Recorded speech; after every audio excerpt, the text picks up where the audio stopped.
आजकल सब gut health की बात करते हैं। इम्यूनिटी बूस्ट करने के लिए काढ़ा, स्ट्रेस के लिए योगा और डिटॉक्स के लिए आयुर्वेदिक टी। पर कभी सोचा है जिसका ज्ञान आज वायरल हो रहा है वो किसी ट्रेंड का रिजल्ट नहीं, एक ऋषि का विजन था। यस, ऋषि चरक। वो सिर्फ एक वैद्य नहीं थे, आयुर्वेद के पितामह थे। सब जानते हैं कि लॉर्ड धन्वंतरी आयुर्वेद के प्रथम स्रोत हैं, जो समुद्र मंथन से प्रकट हुए थे।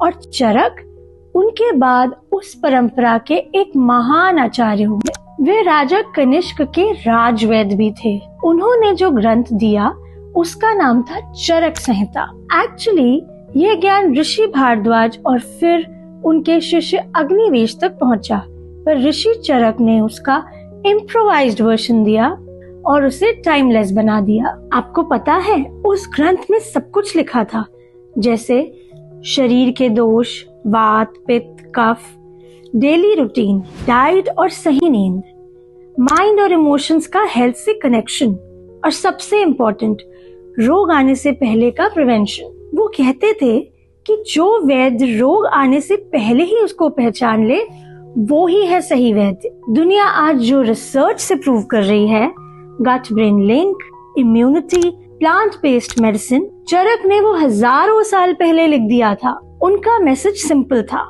आपका शरीर, आपका लाइफस्टाइल और आपका मन, ये तीनों एक सिस्टम का पार्ट है। बैलेंस बनाओ और स्वस्थ रहो।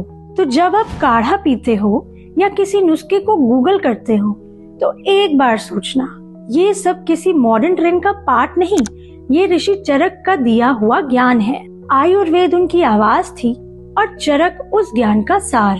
और इस फिनोमिनल ज्ञान को हम माइथोलॉजी के नाम से एड्रेस करते हैं। क्या ये जस्टिफाइड है?